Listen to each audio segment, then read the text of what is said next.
Yo les tengo que hablar de socialismo en América Latina. Voy a asumir que no saben nada, entonces vamos a empezar desde el principio.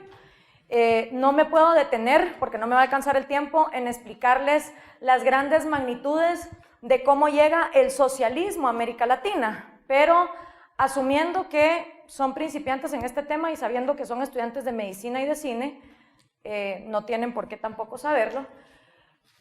El socialismo y el comunismo son dos términos que ni los mismos comunistas ni socialistas saben decir dónde empieza uno y dónde termina el otro. ¿Por qué? Cuando empieza la revolución industrial en Inglaterra en el siglo XIX, o sea, empezamos a tener máquinas, un tipo la palideó, Carlos Marx. Dijo, madres, yo aquí lo que estoy viendo es que a la mara la están explotando grueso, que cada vez hay menos gente teniendo mucho pisto, mientras que la gente está migrando del campo a la ciudad para vivir paupérrimos, como tal vez vieron en la película Los Miserables. Y entonces Marx tuvo el atrevimiento de pensar que este era el fin de la historia, que ya nunca nada más iba a volver a ser igual, y él predijo que de aquí en adelante la mayoría de la humanidad iba a vivir en miseria absoluta. Entonces palideó y dijo, aquí lo que hay que hacer es abolir la propiedad privada, hay que abolir el sistema de clases y que los proletarios, o sea, los trabajadores unidos en el mundo, violentamente, porque Marx creía en la violencia, en matar a la gente que no pensaba igual que él, tomaran entonces el poder. Ok. Todos esos pasos, él los llamaba primera fase del comunismo, ¿sí? El comunismo se dividía en dos fases. Y en la segunda fase del comunismo, él asumía que iba a haber un hombre nuevo, un hombre que no iba a tener intereses propios y que entonces, aunque trabajara más, iba a dejar que le dieran exactamente lo mismo. Según el mundo de unicornios de Carlos Marx, ya no iba a haber Estado, ya no iba a haber propiedad privada y ya no iba a haber pisto. Y con esas tres cosas, que ya no iban a haber, iba a surgir un nuevo hombre que no iba a tener intereses personales. Marx pensaba que entonces todo lo podía controlar el Estado, iba a haber una gran galera, un gran warehouse, donde tú ibas a llegar a dejar tu trabajo. Suponete que vos hacías calcetines y el otro hacía tornillos. Entonces tú entregabas tu par de calcetines y por ese par de calcetines te iban a dar 1 litro de leche. Y el otro cuate entregaba su par de tornillos que le costó manufacturar y entonces le iban a dar su litro de leche también. Ahora, Marx sabía que había unos más pilas que otros y unos más huevones que otros, pero él asumía que iba a llegar un momento donde el que más se esforzaba iba a llegar a este almacén e iba a decir, no te preocupes, yo sé que yo hice 100 pares de calcetines, sé que mi compañero solo hizo 2, pero yo soy tan bueno que me voy a llevar solo 1 litro de leche, igual que él. Nunca nos dice Marx cómo fregados iba a surgir este nuevo hombre que no iba a tener intereses personales, jamás lo deja escrito. Y entonces deja su teoría puesta en varios libros y los primeros que la llevan a cabo no son ni Alemania ni Inglaterra, porque aparte él decía que para que esta teoría se llevara a cabo tenía que ser en países industrializados. Pero resulta que el primer país que lo llevó a cabo fue la Unión Soviética, un país que estaba sumido en la miseria y que era en su mayoría agrícola, o sea, de campo. Con lo cual, la primera condición de Marx no se cumplió. La primera condición de Marx era que tenía que ser un país industrializado, pues no, pues fue la Unión Soviética. Y fue 70 años después de que él haya escrito el Manifiesto Comunista, con lo cual Marx no llegó a ver su teoría puesta en práctica, la cual obviamente resultó en un genocidio de más de 100 millones de personas, contando la gente que se murió en la Unión Soviética y la gente que después mata Mao Zedong en China. La manera en que se tropicaliza el comunismo es con Cuba. Para poder entender el comunismo en América Latina hay que entender a Cuba. ¿Y por qué uso comunismo o socialismo? Pues verán, en ninguno de los países que se ha puesto en práctica el comunismo, entre los cuales se pueden mencionar Unión Soviética, China, Vietnam, Venezuela, Corea del Norte o Cuba, se llegó al sueño de opio de Marx, a ese trip mental que él tenía, donde no hubiera Estado, donde no hubiera pisto, donde no hubiera propiedad privada y donde tampoco hubiera clases sociales. Ninguna de esas 4 cosas se abolió en ninguno de los países que emprendieron el sueño comunista. Por lo tanto, no sabemos si hablar de comunismo es todos los intentos fallidos que no llegaron al fin último, o si todo lo que hemos visto es socialismo y solo podemos llamar comunismo a esa panacea que nunca se ha dado. Yo no tengo la respuesta. Si ustedes se quieren meter en el trip de encontrarla, bienvenidos sean. Es necesario entender lo que pasó en Cuba porque esa islita fue el primer experimento comunista que se dio en la región. Y ese experimento comunista es responsable de la guerrilla marxista que tuvimos durante 36 años antes de que todos ustedes nacieran, que quería hacer un copy-paste de Cuba. No solo Guatemala quiso hacer un copy-paste de Cuba, El Salvador quiso hacer un copy-paste de Cuba, Honduras, Uruguay, el adorado Pepe Mujica era un guerrillero en su época, Argentina también, Nicaragua con el actual presidente Daniel Ortega, él también fue guerrillero, y muchos países vieron en Fidel, vieron en el Che, vieron en esta revolución la esperanza de una América Latina que finalmente se subyugara del imperialismo yanqui, explotador, inhumano, etcétera, etcétera. Muchas de las cosas que yo les voy a explicar vienen de estos libros de papel. Yo todavía cuando estudiaba no había wifi en Namarro, hasta los últimos años, pero también de esta serie que está en Netflix, disponible para el que la quiera ver, se llama The Cuba Libre Story, y está muy buena porque entrevistan desde el guardaespaldas de Castro hasta los guerrilleros que pelearon con él, hasta obviamente gente en el exilio. Entonces, ¿cómo llega un tipo a agarrar una isla entera y decirle todo por la revolución? Y encima tener a la gente feliz, pero peleando por esa revolución. ¿Cómo logra Fidel Castro esto? ¿Y de dónde viene Fidel Castro?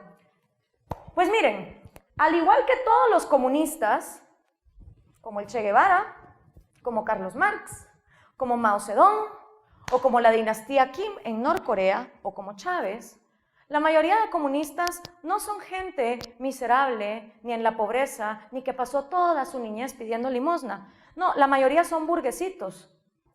Y que lo que tienen es un mal trip, porque llega un momento en su juventud donde se sienten mal de ellos sí tener, y entonces ellos creen, porque como no se ponen a estudiar economía, que la mejor forma de arreglar esta injusticia es agarrando toda la riqueza y distribuyéndola.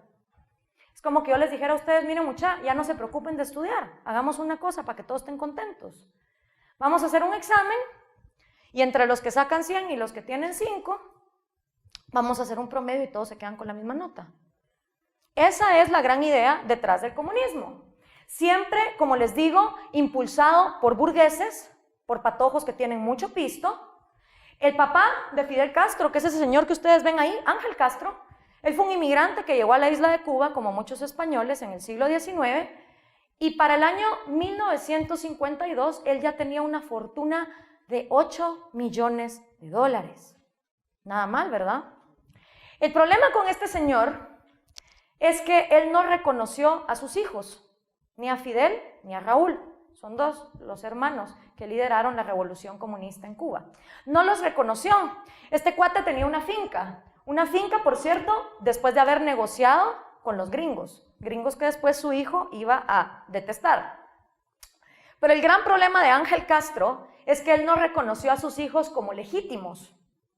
Entonces Fidel y Raúl crecieron entre la opulencia de la hacienda, pero viendo también cómo se trataba de mal a los negros que tenían que ir a cortar caña. Y eso obviamente en Fidel desata un mal trip de injusticia de decir por qué ellos sí y yo no. Con ese contexto tenemos también que analizar cómo logra él entonces convencer a toda una isla. Bueno, pues déjenme contarles. Fidel nunca pasó hambre. Fidel no era pobre, Carlos Marx tampoco, de hecho desde los 31 años dejó de trabajar y lo mantenían Engels y su mujer. Y el Che Guevara también, el abuelo del Che Guevara era uno de los hombres más ricos de Argentina. O sea, son todos niños ricos que tienen este mal trip de la justicia social. Y entonces lo primero que hace Fidel es que se revela como un dictador que tenía Cuba que se llamaba Fulgencio Batista. Batista cometió el tremendo grave error de dejar que los gringos pasaran adelante a poner negocios, casinos, prostíbulos, lo que fuera, con tal de hacer Cuba florecer. Por eso Cuba mientras América Latina todavía seguía podrida en la ignorancia y sin infraestructura, Cuba ya en los años 50 tenía televisor a color, tenía más radioemisoras que cualquier lugar, tenía más teatros per cápita que cualquier lugar, tenía carreteras, tenía ferrovías, cosas con las que Guatemala hubiera soñado en esa época y que todavía la seguimos soñando. Era por esa intromisión gringa, donde por supuesto él se llevaba un porcentaje, porque acordemos que la línea no la inventó el Partido Patriota, ¿va? Él se llevaba su porcentaje y dejaba que los gringos pasaran adelante. Entonces, cuando vos tenés una gran población negra que viene de la esclavitud, tenés gringos que se vuelven dueños de todo y tenés un dictador que no te deja hablar, que no te deja expresar, obviamente va a haber convulsión social. Y Fidel Castro, desde la Facultad de Derecho de la Universidad de La Habana, empezó a tratar de hacer movimientos revolucionarios. Y finalmente agarra él a un grupo de gente y se va tras un cuartel en una de las ciudades del oriente del país. Aquí está La Habana, esta es la ciudad capital y este es el oriente. Siempre todos los movimientos que ha habido en Cuba han sido del oriente hacia la capital. Y entonces viene Fidel y le da fusiles a sus cuates y les dice, nos vamos a ir a rebelar contra Batista. Y esa vaina fue un fracaso, porque obviamente Batista estaba mucho mejor armado, y al final lo meten al bote. Pero Fulgencio Batista, siendo un hombre que no quería quedar mal con nadie, lo deja salir a los 18 meses a Fidel. Y Fidel, ni bruto ni perezoso, se va para México. Y en México, él empieza a reclutar mara, a decirles, mucha, yo quiero hacer una revolución. Para todo esto, Fidel Castro no era comunista, ¿ok?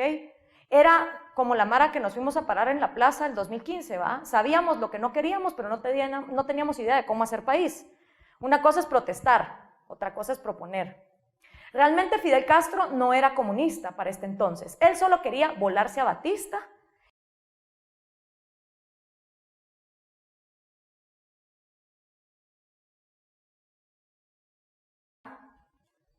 Con Ernesto el Che Guevara.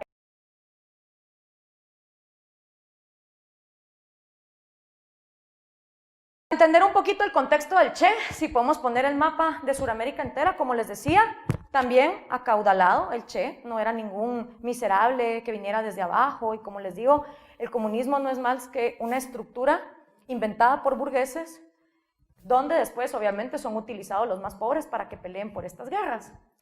El Che tenía un gran mal trip de culpabilidad, porque el cuate salió de la Argentina, se fue por Chile en motocicleta, después subió, estuvo en Bolivia, en Perú, en las Amazonas, llegó a Colombia, y él iba viendo cómo los finqueros, cómo los hacendados y cómo las empresas gringas trataban mal a los indios, los hacían trabajar más de 18 horas al día, los azotaban, los tenían hacinados, así como aquí los ingenios de azúcar tuvieron hacinadas a la gente en almacenes donde dormían papá, mamá, coches, hijos, pollos, y ahí todo el mundo hacía sus necesidades, y ahí todo el mundo tenía relaciones sexuales, y era todo bajo la misma tienda de campaña. Esas condiciones infrahumanas le dieron asco al Che.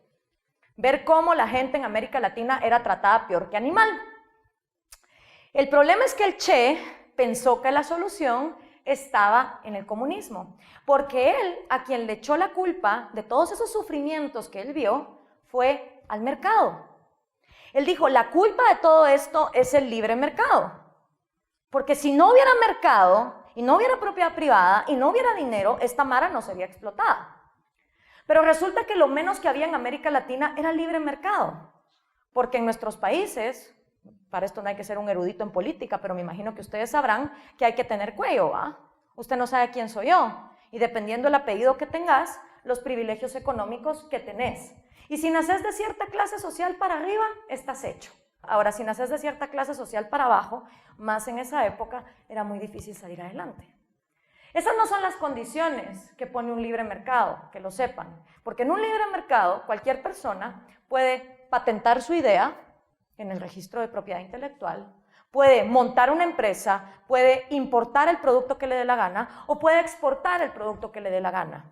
Eso es en un libre mercado, no importa si sos Juan Sutugil o sos Juan Gutiérrez, las condiciones son las mismas. Pero eso no era lo que pasaba en América Latina. En América Latina, por privilegio, te daban tierra y vos podías explotar a todos los campesinos que te diera la gana. Entonces, Ernesto Guevara, en todo este viaje, llega hasta Guatemala. Y estando en Guatemala, obviamente también ve la condición de explotación de los indígenas y luego parte hacia México. Y en México se encuentra con los hermanitos Castro. Entonces, como se dice en ese dicho, se juntó el hambre con las ganas de comer. Porque estos cuates que querían volarse a Batista y el Che, que venía con toda su ideología comunista, se juntan y dicen, brother, tenemos la solución. Si agarramos Cuba, como Cuba es una isla y está más fregado, porque salir de ahí hay agua alrededor, es más difícil que salir de aquí, y aparte está tan cerca de Estados Unidos, porque de aquí a acá solo hay 90 millas, si nosotros tomamos Cuba, hacemos una revolución, desde ahí podemos entonces inspirar al resto de campesinos, indígenas y explotados en América Latina a que hagan lo mismo. Entonces, se fueron y arrancaron. Primero, Fidel Castro se fue a Estados Unidos a recaudar billete de un montón de gente que había salido de Cuba por la dictadura de Batista. Y les dijo, señores, yo quiero hacer una revolución, yo quiero votar a Batista, esto es lo que vamos a hacer, por favor apóyenme, ayúdenme, le dieron el billete. Compró un barquito, un yate, que se volvió súper famoso, que se llama El Granma, y en El Granma él metió cuánta gente fue reclutando de México, de Guatemala y también de Cuba, por supuesto. Entonces, llegan acá en barco a la Sierra Maestra. Batista está acá. Si aquí hay cinéfilos, me imagino que vieron El Padrino 2, la famosa escena donde todo el mundo sale chancleteando en Año Nuevo. Bueno, pues lo que pasó es que Fidel llega 3 meses antes de Año Nuevo y por esta parte empiezan a desplegarse con sus amigos para ir haciendo frentes. Fidel Castro no tenía más que 300 hombres, pero el cuate, si el cuate hubiera vivido hoy, o sea, en su plena juventud, sería el más famoso en Instagram, el más famoso en Facebook y el más famoso en Twitter. Porque Fidel, si algo sabía, era venderse. Y entonces lo que él hacía es que, aunque perdiera una batalla, agarraba la radio rebelde, y decía, hemos ganado esta batalla, vamos por más gente, se nos han unido 500,000. ¿Y quién chingados desde La Habana iba a ir a comprobar si eso era cierto o no era cierto? Todo el mundo le empezó a creer a Fidel. Por lo tanto, conforme él iba avanzando, más gente y más gente se le iba uniendo. Mientras tanto, en La Habana,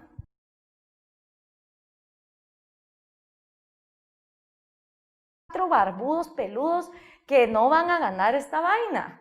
Y Batista hacía todo lo posible por hacerle entender a la gente que no iba a pasar nada, que todo iba a estar bien.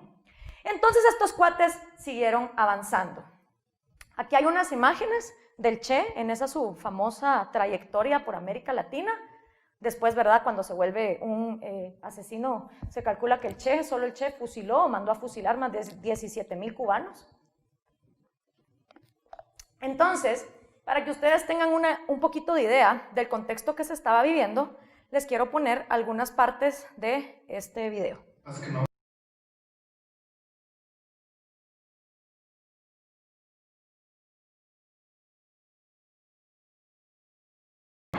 Empezamos a tener miedo de qué hacer, qué no hacer, y qué decir y qué no decir.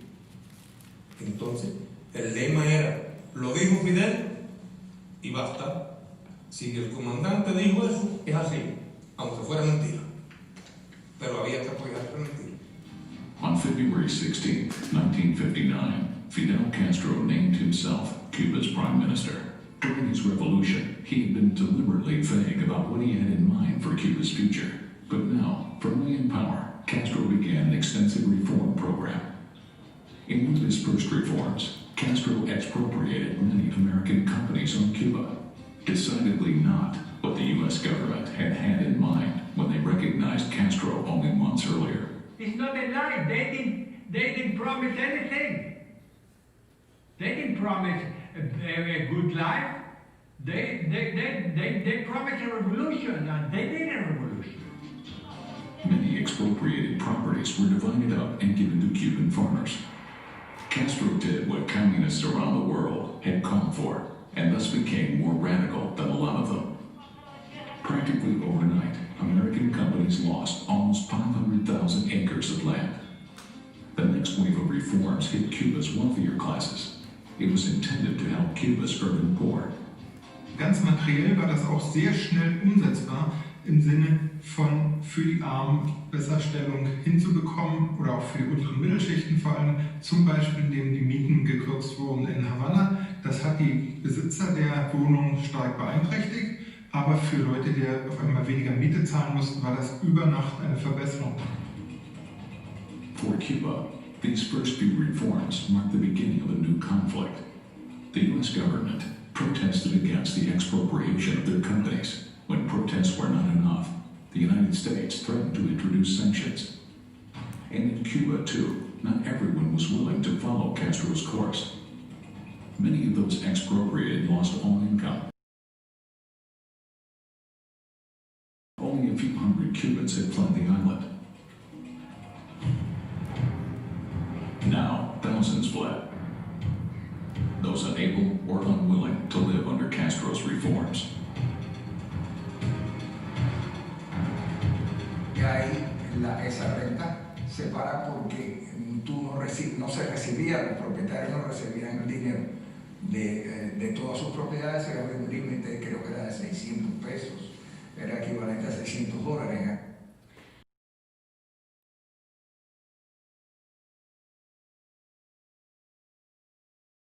Castro comunista es cuando los gringos dicen, bueno, ¿y aquí qué? ¿Nos expropiaron? ¿Qué vamos a hacer?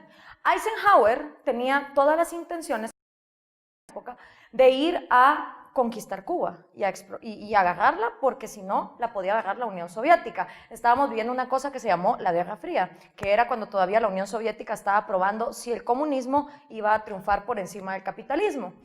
La cosa es que Eisenhower se retira del puesto y queda Kennedy. Y para el momento en que Kennedy queda, se estaba organizando desde todos los exiliados que salieron de Cuba. Había 7 millones de cubanos cuando entró Castro. Más de 1 millón salieron en el primer año. Toda esa gente se fue para Miami, o hubo gente como mi familia que vinieron para Guatemala, y desde el exilio estaban viendo cómo fregados regresar para volver a capturar la isla y quitar a Castro del poder.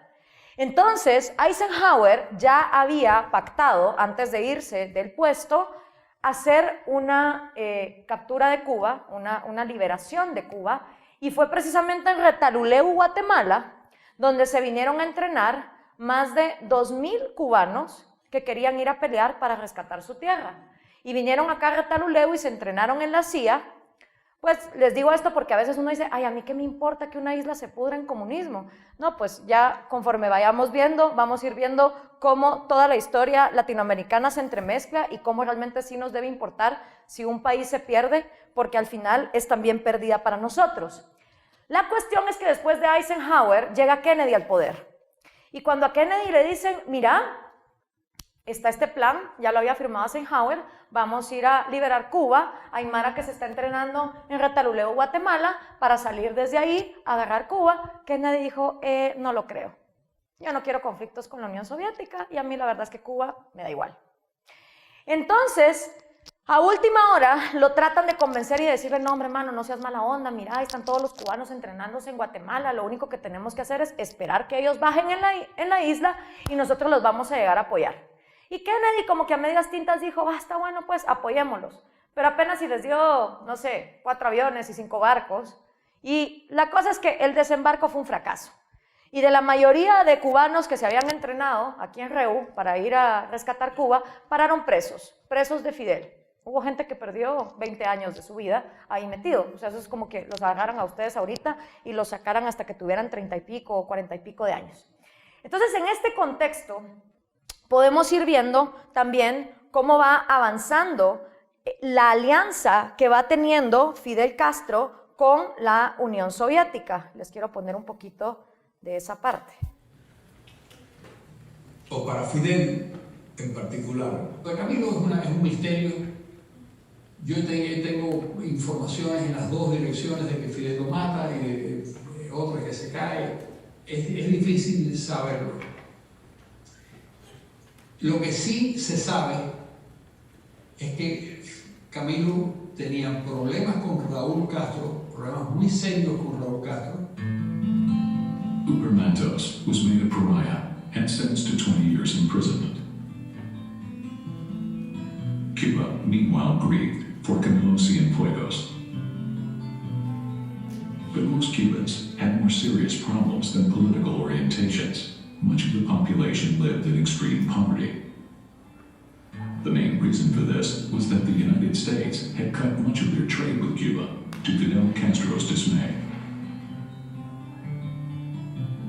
The first year Fidel was in power, he never mentioned the word communism. He wanted trade agreements. He wanted sugar for tractors for sugar. He wanted to build up Cuba, build hospitals. He wanted building material, paint, cement.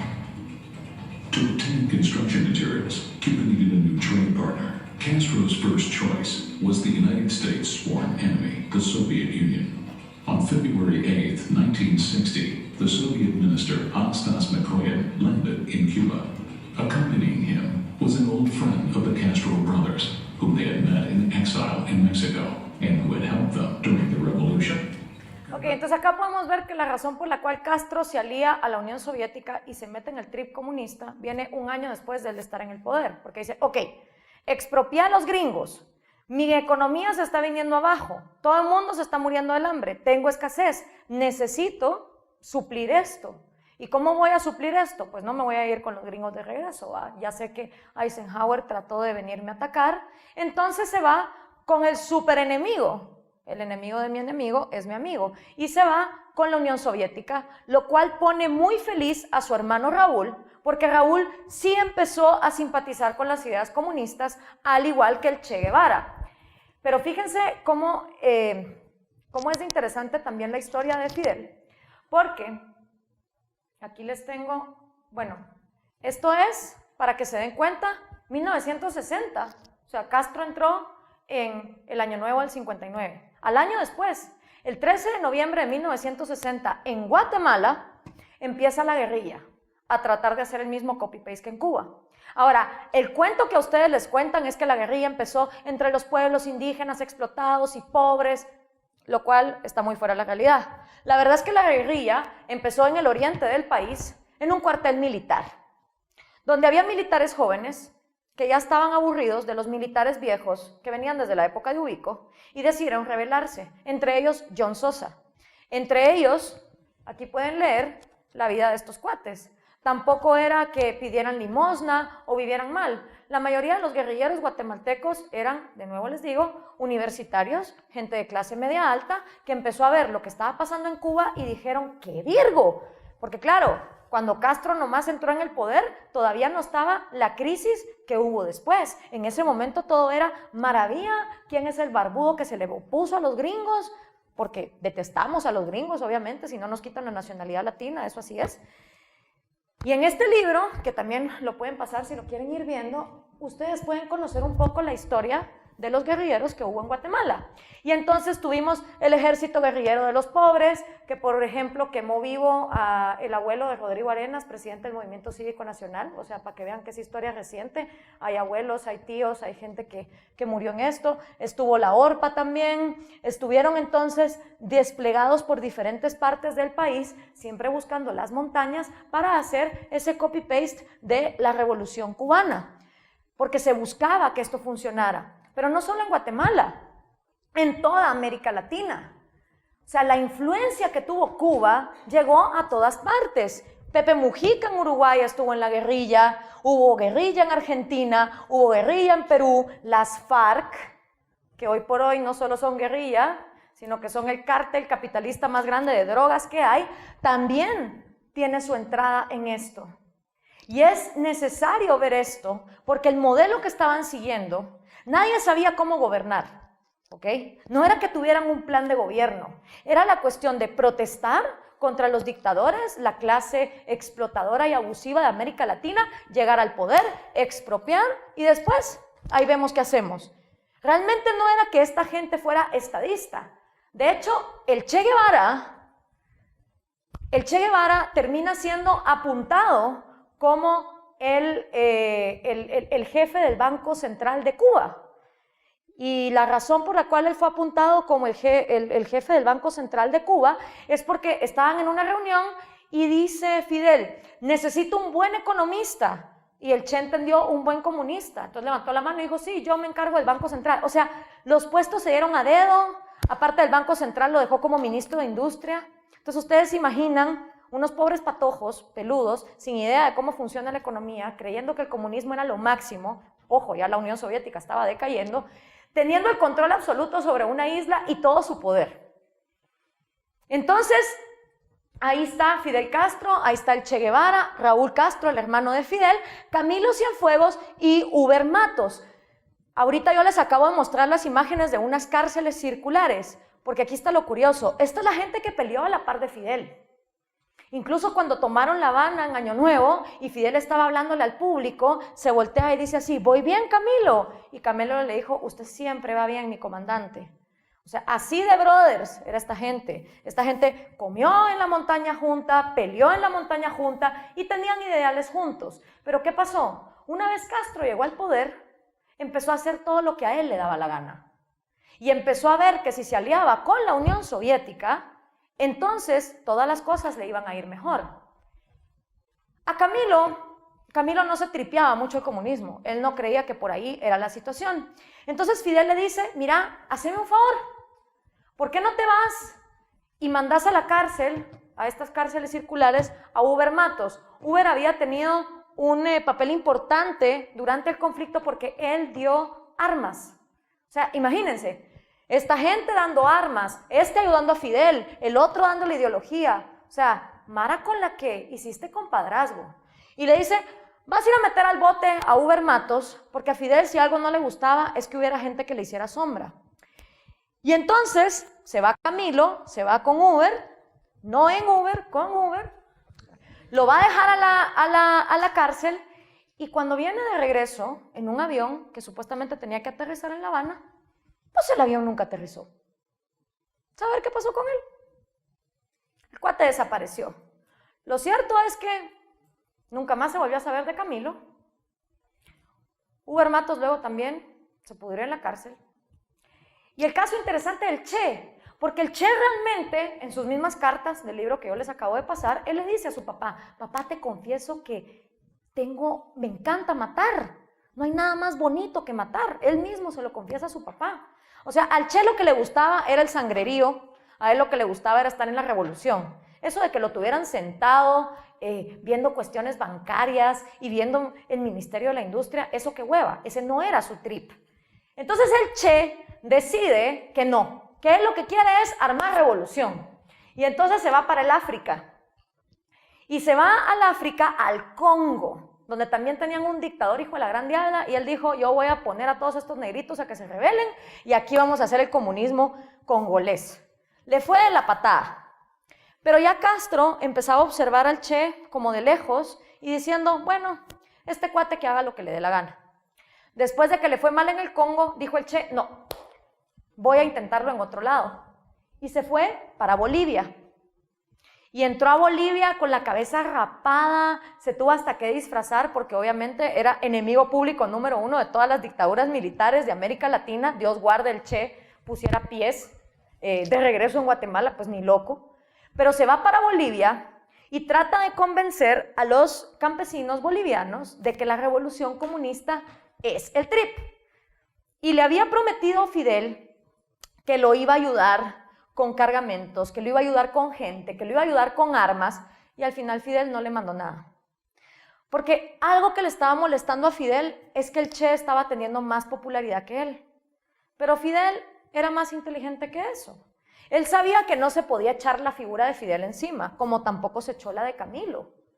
Él después salía diciendo Camilo mi amigo y seguía poniendo pósters de Camilo por todas partes, mientras por supuesto en secreto los mandaba a matar. Esta estrategia la aprendió de este señor, Mao Zedong. Este es el famoso libro rojo de Mao, del cual les habló mi mejor amiga hace como 2 semanas, Andrea, acerca del comunismo chino, porque al final todo es copy-paste, o sea, hacerle culto a la personalidad, hace que la gente le tenga admiración a esta gente y todo va a salir bien. Ahí les paso el libro rojo para que lo miren y todo lo que dice de cómo hay que amar al líder y admirar al líder. Bueno, la cosa es que el Che estaba podrido en Bolivia y habían puesto una recompensa. Y fíjense ustedes cuánto los campesinos querían comunismo, que hubo un campesino que lo chilló al Che. Miren, aquí está el Che Guevara, yo lo vi. Y así dan con él. Le disparan en la rodilla, lo meten preso y después lo asesinan. Y por supuesto, cuando lo asesinan, dice Fidel, mi pobre amigo Ernesto, ¿verdad? Pobrecito que murió. Y obviamente hace todo el culto a la personalidad, empieza a vender las t-shirts, todo con la estampa del Che Guevara, que se vuelve el ícono número 1 de América Latina. Porque si no fuera por los rockstars yanquis o ingleses, aquí el único ídolo que tendrían todos los latinoamericanos parejo sería ese asesino carnicero, encima homofóbico. Porque también ahí dice que los homosexuales son la peor enfermedad que puede tener el planeta y que los negros son unos irracionales y que los indios también, o sea, desplegando odio por todas partes, pero él es el líder de todos en América Latina. Entonces, les enseño esto para que vean que esta gente, y ojo, lo mismo es Stalin con Trotsky, ¿va? Stalin traicionó a Trotsky, Trotsky se tuvo que ir huyendo a México, se hospedó en la casa de Frida Kahlo y de ahí se lo voló. Lo mismo Pablo Iglesias con Juan Carlos Monedero y con el otro cuate. O sea, esta mara se traiciona entre ellos mismos. Y ya cuando llegan al poder y tienen poder absoluto, hasta la misma gente que peleó con ellos, la asesinan, la desaparecen, lo que sea, con tal de que no les haga sombra. El único que por supuesto sí quedó vivo fue su hermanito Raúl, porque ese siempre le dijo amén a todo. Entonces, el debacle económico cubano, porque son décadas de décadas de décadas, ¿verdad?, de estar en esto. No siempre funcionó las mismas estrategias. En este libro, las nuevas noticias las últimas noticias del nuevo idiota latinoamericano, Carlos Alberto Montaner, que también sale en ese documental, hace un recuento década por década de cómo económicamente Castro fue despedazando Cuba cada vez más. Se los paso ahí también por si lo quieren ver. Entonces, básicamente en los 60s había relativa bonanza por la Unión Soviética y porque ni modo, habían repartido el pastel de todo lo que se habían robado. En los 70s, a Fidel se le ocurre algo similar al gran salto adelante de Mao, que Mao quería recolectar todo el metal que hubiera. Pues no, el trip de Fidel era la caña de azúcar. Entonces obligó a todo el mundo, universitarios, secretarias, doctores, ingenieros, taxistas, toda la economía, les dijo, nos vamos a ir a cortar caña. Su obsesión era llegar a 10 millones de toneladas para pagarle a la Unión Soviética en azúcar y decirle gracias por toda esta ayuda. Obviamente la economía colapsó, porque imagínense ustedes, hoy por hoy en Guatemala, si a todos los de los call centers, a todos los médicos de los hospitales, a todos los estudiantes universitarios, a todas las amas de casa, a todas las enfermeras, a todos los policías, a todo el mundo, nos ponen a sembrar maíz, vamos a tener maíz en paleta, eso sí, pero toda la demás economía va a estar absolutamente destruida. Y eso fue lo que logró Fidel con su gran idea de mandar a todo el mundo a cortar caña. Entonces fue un fracaso, porque encima no llegó ni a las 10 millones de toneladas de azúcar, sino que llegó a 9 millones nada más. Y para que lo tengan en cuenta por esa paja del embargo, que supuestamente es por el embargo que les pusieron los gringos, que los cubanos están como están. Bueno, año con año, la Unión Soviética mandaba el equivalente a 100 millones de dólares en ayuda. No sé yo cómo 100 millones de dólares en ayuda, y eso está ahí en ese libro, no pueda alcanzar para que haya prosperidad y para que haya de todo en una isla de 6 millones de personas. Se calcula que la Unión Soviética le mandaba a Cuba cada 5 años el equivalente de lo que los gringos le dieron a los europeos durante el Plan Marshall. O sea, un Plan Marshall que sirvió para reconstruir toda Europa, los cubanos recibían cada 5 años y aún así en la miseria en la que estaban. Entonces, obviamente en los 80s hubo crisis y en los 90 ni digamos. En los 90 se vivió lo que se llama el periodo especial en Cuba. Periodo especial porque no había nada para comer. Obviamente en Cuba el comunismo, como funciona, de acuerdo a esa idea del almacén de Marx, es que a vos te dan una tarjeta. Entonces te dicen, usted al mes tiene derecho a 1 libra de carne para una familia de 4, a 1 libra de arroz, si hay aceite, pues aceite, si hay leche, pues leche. O sea, supuestamente lo que te dice la tarjetita es lo que te mereces. Otra cosa es que después de hacer 5 horas de cola y llegues al counter te digan, ¿hay o no hay? Problema es que cuando cae el muro de Berlín y desaparece la Unión Soviética, ya no había quien diera pisto. Y entonces, aunque tú llegaras con tu tarjetita, no había que comer. Y ahí sí desaparecieron los perros callejeros en Cuba, porque hasta, ni modo, eso había que comerse. Y en los 2000, que eso lo vamos a ver más adelante, como gracias al petróleo venezolano y a las drogas de las FARC, entonces Cuba, o pues Cuba no, el régimen de Fidel pudo volver a tener un alivio que durante los años 90 no tuvo. Obviamente la propaganda, el marxismo cultural, ¿verdad? Tiene que estar presente. La revolución marcha bien, hay que seguir adelante, y a todo el mundo le meten el trip de la revolución desde que es chiquito. Esas son las colas.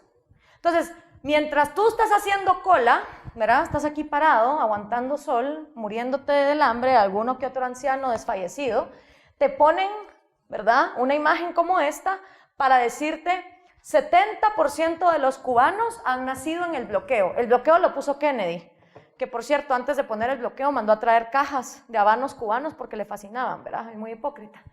Pero lo que te están tratando de decir aquí es, estás pobre por culpa de los gringos. Entonces, imagínense ustedes la estupidez del comunismo, que es lo mismo que los venezolanos, ¿va? Son un régimen tan poderoso, son un régimen tan bueno, sacaron a patadas a los gringos, pero la razón por la que estás pobre es porque los gringos no quieren comerciar contigo. ¿Dónde está la estupidez, va? O por ejemplo, cuando te dicen, yo te voy a sacar de pobre, yo líder comunista, yo te voy a sacar de pobre. Ah, pero ser rico es ser inmoral, y tener riqueza es ser inmoral. Entonces uno como público se queda como, bueno, ¿y entonces qué? ¿Mejor me quedo pobre y soy moral?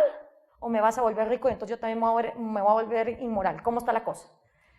Durante todo este experimento que hizo Fidel Castro, se calcula que él tiene una fortuna, según Forbes, de $900 millones. Entonces, el comunismo no es que termine con las clases sociales, es que simplemente te deja una sola clase social elitista, mientras el resto del pueblo, aunque sean ingenieros, prefieren ser taxistas, y aunque sean abogadas, prefieren ser prostitutas. Porque lo que sí pasó en los años 90 es que entró el turismo. Mientras estaba viendo la gran crisis del periodo especial, dijo Fidel, bueno, aquí que venga la mar a cancunear. Y entonces los canadienses, los europeos, los españoles, felices de la vida, ¿verdad? Teniendo prostitutas de 13 años por una pasta de dientes o por un paquete de Kotex, que mejor, solo había que hacerse a la vista gorda de los lugares con miseria, ir al hotel 5 estrellas, a cancunear a Cuba, y me tapo los oídos y los ojos de ver la miseria en la que se vive, paraíso tropical. Igual que está haciendo Venezuela con la Isla Margarita, o sea, mantener esa fantasía yendo. ¿Acabó el comunismo en Cuba? ¿Acabó con la diferencia de clases? Pues no. Y entonces uno se pregunta, bueno, los izquierdistas guatemaltecos que les cae mal que unas pocas familias sean dueñas de todo. Por cierto, mañana va a haber un foro, el foro Noja, aquí en La Marro, a las 6:30, de si hay monopolios en Guatemala y qué monopolios hay. Porque yo veo que cada vez hay más cervezas y hay más cementos y hay más de todo, pero aquí se sigue diciendo que hay monopolios, entonces va a estar interesante. Pero mientras el izquierdista latinoamericano se enoja porque solo las familias de la rosca tienen poder, no les importa que en Cuba una sola familia sea dueña de todo. Porque lo que ocurre en Cuba es que sí, vos trabajás, pero el 90% de tu salario se va al gobierno. Ah, pero tienen salud y educación gratis. Pues sí, ahí está la fantocha del hospital, pero cuando vos llegás resulta que no hay medicinas ni médicos que te atiendan. Porque los mejores esclavos del siglo XXI, no dicho por mí, dicho por Giovanni Sánchez, son los médicos cubanos. Fidel exporta esclavos como médicos. Estos cuates se desviven sacando a nuestros niños de la desnutrición, operando a nuestras mujeres. ¡Ay, qué lindo los médicos cubanos! Pero esos cuates de todo lo que trabajan, el 90% se va para el gobierno. Y viven en la miseria.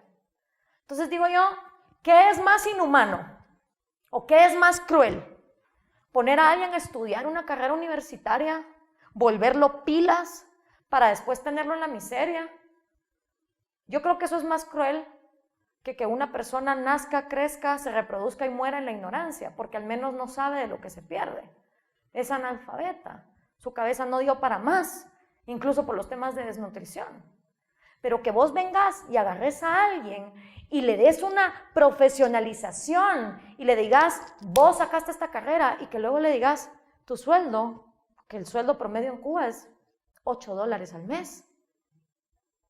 Entonces tu sueldo no te va a alcanzar para vivir bien. No sé realmente qué es más cruel. Y entonces, yo sé que ver footage de hace 50 o 60 años a ustedes les puede parecer como poco relatable. Entonces les voy a poner qué es lo que piensa su generación. Los jóvenes millennials cubanos, los que tienen su edad, acerca de esto.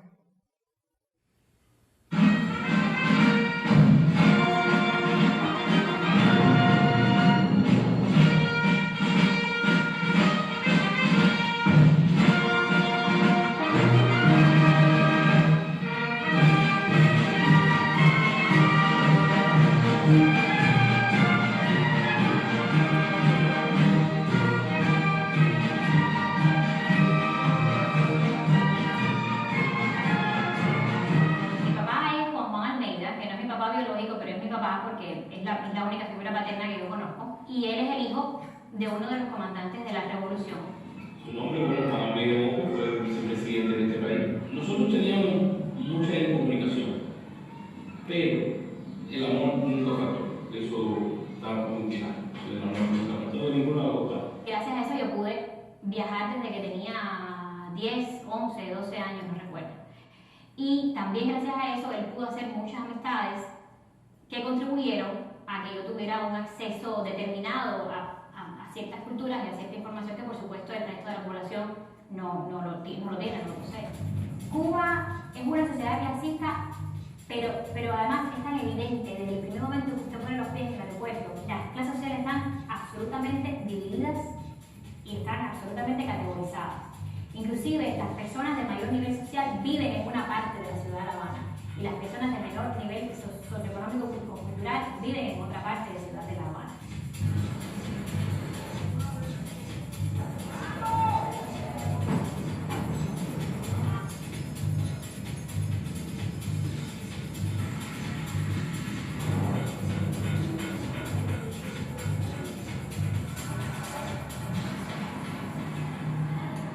Las prebendas consisten en tener acceso a un vehículo para poder moverse, en tener acceso a internet, en tener un celular y en tener la posibilidad de viajar. Mi generación no está comprometida desde ningún punto de vista con el proceso que llaman revolucionario.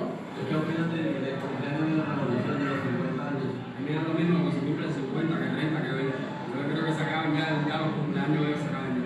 Mis dos abuelos lucharon por esto, que eran líderes de la revolución. Y nada, mírame a mí, yo no tengo nada. Mis abuelos le dijeron a mis padres que ellos iban a ver el cambio con la revolución, y mis padres me dijeron a mí que yo iba a ver el cambio. Yo se lo voy a decir a mis hijos, esto no va a cambiar, no pueden ni ver mi cara porque si no voy preso.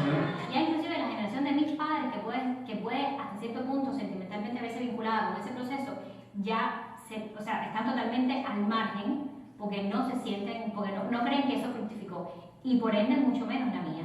O sea, no hay ningún vínculo histórico, por supuesto que no hay, y no hay vínculo sentimental, y no hay vínculo desde ningún punto de vista. Al contrario, inclusive en la Universidad de La Habana se suscitaron muchas discusiones al respecto, porque la mayoría de los estudiantes estaban en desacuerdo con el sistema y con los procesos que estaban teniendo lugar en Cuba, tanto económicos como sociales. Los profesores tienen un compromiso moral, tienen que cumplir con ciertas regulaciones dentro de la universidad, pero la mayoría de los profesores universitarios son jóvenes, y justamente por ser jóvenes y por estar más cerca generacionalmente de nosotros, pues coinciden muchas veces las mismas reacciones, además de que sufren las mismas necesidades. Es imposible estar en contra de algo que golpea a uno todos los días. Entonces, ahí está hablando una chava que como su papá estaba con la revolución, ella tuvo la oportunidad de viajar, de internet, de todo. Entonces, ¿qué es lo que determina si tenés el pisto para írtelo a somatar al plus de La Habana? Pongámoslo así, que tus papás estén con la revolución. O sea, allá la élite, la clase, los que tienen el pisto, los que tienen el acceso, así como en Guatemala son los narcos o son los que tienen privilegios económicos, en Cuba es el que esté con la revolución comunista. O sea, lo irónico es, si vos te pones el sombrero de comunista, entonces tenés acceso a todos los bienes capitalistas. Ahora, si vos te opones al régimen comunista y no estás de acuerdo con que haya un único partido, con que solo a Fidel Castro lo presenten a elecciones, entonces te jodiste.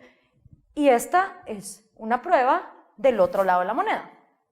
Es ilegal si no se tiene una autorización. En esta parte es donde llega la... Esta chava es abogada. Ella estudió para ser abogada. Y hizo el cálculo, ganando $12 al mes, cuántos años ella tenía que vivir para poderse comprar su propia casa. Porque obviamente la propiedad privada está negada hasta ahora que murió Fidel y que Raúl ha abierto un poquito los mini negocios, pero la propiedad privada en general está prohibida. Entonces ella dijo, ¿cuántos años tengo yo que trabajar para poderme comprar una casa a $12 al mes? Se iba a poder comprar su casa cuando ella tuviera 98 años. Entonces dijo, pues no, mejor hago como hace la mayoría, siendo abogada, y se puso a construir su propia casa. Comedor. Y aquí está el baño, que es lo que más imprescindible ahora. Necesito la cocina y un baño. Estamos trabajando en eso, pero bueno, se demora bastante porque no tenemos todos los materiales todavía. Ahí está mi esposo y mi hermano, hablando de nuevo para hacer instalaciones sanitarias. Ayer echamos el piso, mañana pintamos, lo mismo masillo, pinto y calado, de todo. Ya estoy, de abogada también, como una licenciatura en albañilería también, porque he aprendido a hacer de todo por la necesidad. Ese hábito de estudio, ese deseo de hacer y de ser algo, lo aprendí en la vocacional Lenin. En el barrio, todos los que estaban a mi alrededor más o menos tenían la misma situación, pero en la Lenin no. Y en la Lenin había gente con posesión, había gente con dinero, había hijitos de mamá y papá, como decíamos nosotros, había muchos más, casi todos hijos de dirigentes, con diferentes posibilidades que no tenía yo. Yo que tuve que entrar con unos tenis que en aquella época se decían Loe, casi rotos porque no tenía otra cosa. Y tuve que hacer de tripas corazón para no fijarme en ese tipo de cosas y decir hay que estudiar, porque lo que importa es estudiar y tener mi docera. Pero ya cuando estaba llegando a mi quinto año, al final de mi quinto año, qué triste, qué triste. Mi sueño es separarme, porque vi mi realidad, y no solo mi realidad, sino de los otros jóvenes que se habían graduado de antes que yo y que habíamos competido de estudio anteriormente, de que no iba a haber posibilidades de una prosperidad, una oportunidad de salir de aquella miseria que siempre me había acompañado por toda mi vida. Un título colgado en la pared y ya, más nada. Si trabajaba, sí podía trabajar, como 275 pesos. 275 pesos prácticamente no me dan ni para comprar la vivienda del trabajo, en el trabajo y el transporte. Mucho menos me da comprar un par de zapatos a mi hijo. En Cuba ser fiscal o ser un juez es que te califiquen muy efectivamente, ¿no? Por el malvado, el mal. Entonces, ahí es donde yo les digo, sí, Guatemala está jodida, bien jodida, pero aquí el que quiere salir adelante y el que se quiere superar y el que quiere ahorrar su dinero y el que no se pone a tener más hijos de los que puede mantener, tiene posibilidades. Y si no, por lo menos se puede ir a Estados Unidos. Y de verdad que está bien ser comunista y ser socialista. O sea, si hay gente en esta vida que cree que el dinero es Satanás y que la propiedad privada es Lucifer, entonces están en todo su derecho. Es que también es parte de la libertad ser libre de no meterte en el mercado si no te da la gana. Buenísimo. Pero lo que no tenés derecho es que como vos tenés ese trip mental de que la propiedad privada es mala y que el dinero es malo y que trabajar qué hueva, vas a venir a quitarle la propiedad a otros para vos financiar tus propios deseos. Eso es lo que no se vale. Entonces, lo que pasa en la sociedad cubana es que hay gente que se faja estudiando, se faja trabajando y con qué derecho y a cuenta de qué va a venir el gobierno a quitarles el 90% de su salario. Eso es la gran, digamos, la gran cosa que uno pregunta, ¿por qué? porque es verdad. Yo no estoy diciendo que América Latina sea ejemplo de nada, ni mucho menos, pero a lo que voy es la libertad de cada cual de poder emprender con su vida los proyectos que quiera. Cae el muro de Berlín, Cuba se queda sin plata. Pero además de esto, cuando cae el muro de Berlín, la mayoría de nuestros países pasamos de ser dictaduras militares, Ríos Montt y Dígoras Fuentes, a gobiernos civiles y democráticos. Entonces, la izquierda latinoamericana, todos esos guerrilleros marxistas, los partidos comunistas, se ven en una encrucijada. Porque llegar al poder, como había llegado Fidel, a través de la violencia, ya no era opción. Ya no había un dictador que derrumbar. Ya podías hacer un partido político y tirarte elecciones. Y aquí tenemos un partido comunista, la URNG. No sacan ni el 3% de los votos, porque aquí, a diferencia del mito, los indígenas no son comunistas. Pero ahí está el partido.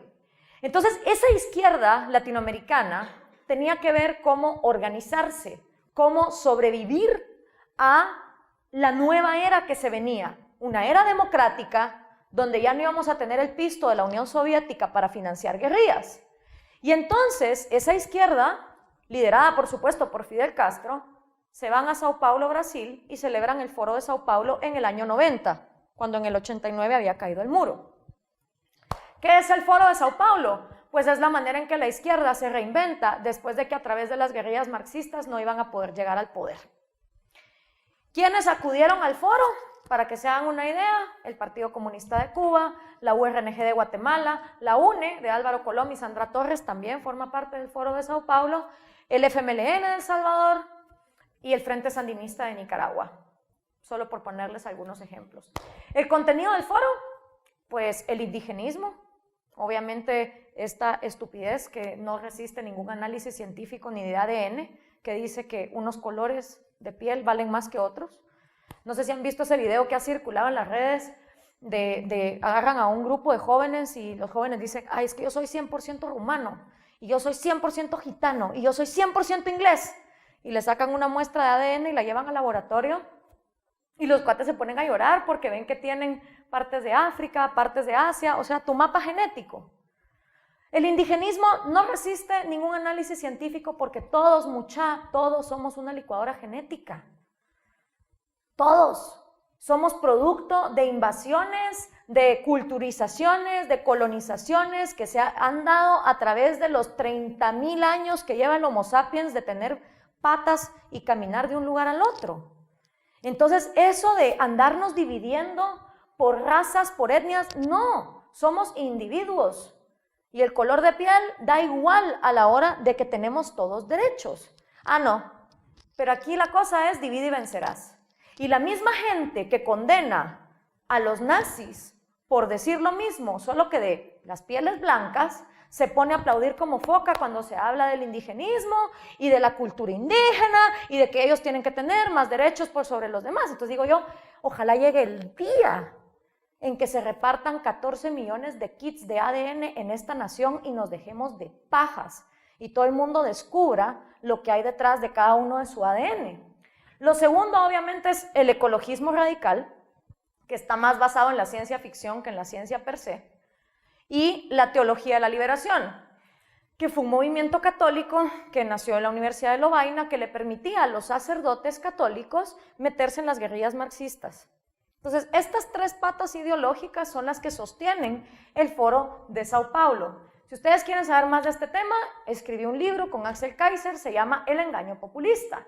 Y básicamente lo que decimos en este libro es cómo la Cuba de Fidel Castro, una Cuba revolucionaria, una Cuba que llegó al poder como Marx quería, de una manera violenta, se pasa democráticamente a otros regímenes a lo largo de la historia. Y lo que hemos visto es que todos estos países han seguido un manual. Primero, dividir a la sociedad con odio. Todos los caqueros tienen un nombre específico en cada país. En Ecuador les dicen pelucones, en Argentina les dicen gorilas, en Brasil les dicen coxinhas, en Venezuela les dicen escuálidos, en Guatemala caciferos, marrocos, lo que quieran. Después de dividir a la sociedad con odio, lo que viene es eliminar del legislativo cualquier oposición. Si ustedes ven cualquier país gobernado por el socialismo del siglo XXI, sus diputados son todos alineados a lo que el presidente quiere. Lo tercero es comprar jueces para evitar juicios y castigos, ampliar los empleos estatales para extorsionar aliados, reformar la Constitución. ¿Les suena familiar? Reformar la Constitución, Foro de Sao Paulo, que se está discutiendo ahorita en Guatemala, ponerle límites a la propiedad privada, eliminar la libertad de prensa y de expresión y anular al individuo y a sus 3 derechos en nombre del pueblo. Esto empieza obviamente por el Poder Ejecutivo, quitándole poderes al Legislativo y al Judicial, pero de ahí hay que ir a por la sociedad civil. Al final, aunque se llamen democracias, y aunque toda la gente diga, Venezuela se lo buscó, ¿para qué anda votando por el tarado de Chávez? Llegan democráticamente al poder e instalan la misma dictadura que instaló Cuba, que instaló la Unión Soviética, que instaló cualquiera, pero como la Constitución sigue diciendo que son repúblicas y la OEA no se pone los pantalones de decirles dictaduras, pues toda la gente cree que ahí sigue habiendo democracia. Al final lo que tenés es un Estado totalitario. ¿Cuáles son los países donde está gobernando actualmente el socialismo del siglo XXI? El Salvador, Nicaragua, Venezuela, Bolivia, Ecuador, Brasil ya se salió, Argentina ya se salió, pero este era el mapa hasta hace 2 años. Bastante influencia, ¿no? Al fin y al cabo, si el Che hoy se levantara de su tumba, diría, puchicas, lo que no logramos con el fusil, lo logramos con las masas. Masas mulas que encima votaron por nosotros porque creyeron que las íbamos a sacar de pobres y resulta que hoy en América Latina hay más pobreza, más riqueza extrema, ¿verdad? Porque ahora hay riqueza por los narcos, por los corruptos y por los pocos empresarios decentes que hay y una pobreza generalizada. Si el socialismo funcionara, ni la Unión Soviética hubiera colapsado, ni la gente estaría comiendo basura en Venezuela, ni las balsas saldrían de Cuba para Miami. Esa es la mejor prueba de que el socialismo en la práctica no funciona. Ahora, ¿cuál es el peor problema del socialismo? El atrofio mental que deja psicológicamente en generaciones a las que las despojan de su autoestima y las despojan de su dignidad. Porque el populismo, que es un mecanismo utilizado por el socialismo, pero también por la oposición, empieza con una educación de víctimas, ¿sí? Así como en Guatemala, que te dicen, tú estás condenado a la pobreza por 500 años de colonización, todo es culpa de los españoles, del CACIF, de Estados Unidos. Nada en tu vida es culpa tuya, todo es culpa de alguien más. Y como naciste pobre, te vas a morir pobre. Y encima vas a la casa y tu mamá indígena te dice, si tu marido te pega, vos te dejas pegar, ¿sí? Y si tu marido te quema el rancho, vos te aguantás. ¿Qué va a decir la sociedad? Divorcios no. Entonces, esa educación de víctimas que se refuerza en el colegio y también en la familia, y ojo, no solo pasa en las aldeas refundidas de Guatemala, con esta educación de víctimas convivimos a todo nivel social. Entonces, el problema con educar a la gente como víctima es que luego tiene baja autoestima. La gente con baja autoestima no se la cree, no se siente segura de sí misma. Y la gente que no se la cree y no se siente segura de sí misma anda viendo lo que la sociedad le dice y por dónde andar. Mejor me callo, no me vayan a trolear. Mejor no digo porque ¿qué me va a pasar? Mejor no hago porque ¿y si fracaso? ¿Qué dice la gente? ¿Verdad? Y es aquel pánico a qué dirá la otra bola de inseguros en sí mismos que también andan pelando al resto porque no tienen los pantalones de mejor meterse en su propia vida. Entonces es un círculo vicioso, donde todo el mundo anda como borrego, viendo cómo no incomodar a otros que también andan de cobardes, viendo cómo no incomodar. Y esta gente insegura de sí misma le tiene pánico a tomar riesgos en la vida. Díganle ustedes a alguien con este perfil que aplique una beca, que se vaya a estudiar fuera, o que se atreva a hablarle a una chava, aunque solo si tienen el litro XL metido en el sistema, tienen los pantalones de hacerlo. Y buscan entonces cómo sedarse para poder perder el control, porque les han enseñado que fracasar es tan malo que le tienen pavor a hacerlo, en lugar de enseñarles que el fracaso es parte de la vida. Entonces, ¿qué para pasando? La gente con pánico a tomar riesgos también quiere la plata, también quiere los helicópteros, los yates, ¿verdad? Las mesas llenas de alcohol en las discotecas, los ultras en Miami, por supuesto que los quieren. O sea, que uno tenga este perfil no quiere decir que uno quiere ser pobre y miserable. ¿Y cómo haces si tenés este perfil para salir de la pobreza? Pues en Latinoamérica tenés de tres. O te vuelves narco, o te vuelves criminal marero, o te metes a político. Claro, te tiras de alcalde, te tiras de diputado, te tiras de presidente, y una vez estando en el poder, habiendo convencido a todo el mundo que lo vas a sacar de la miseria, agarras el pisto de los demás, y sin necesidad de haber tomado riesgos propios, porque no es el pisto de tu bolsillo, sin necesidad de mejorar tu inseguridad, sin necesidad de tener autoestima, y sin necesidad de dejar tus complejos de víctima, te vuelves millonario. Mina de oro. Y eso sí, una vez estás instalado en el gobierno, te aseguras que después vengan bolas de borregos amasados a ser víctimas para que voten por ti, para que sientan que sin ti no van a lograr nada en la vida. Y entonces tenés que adoctrinar en las escuelas.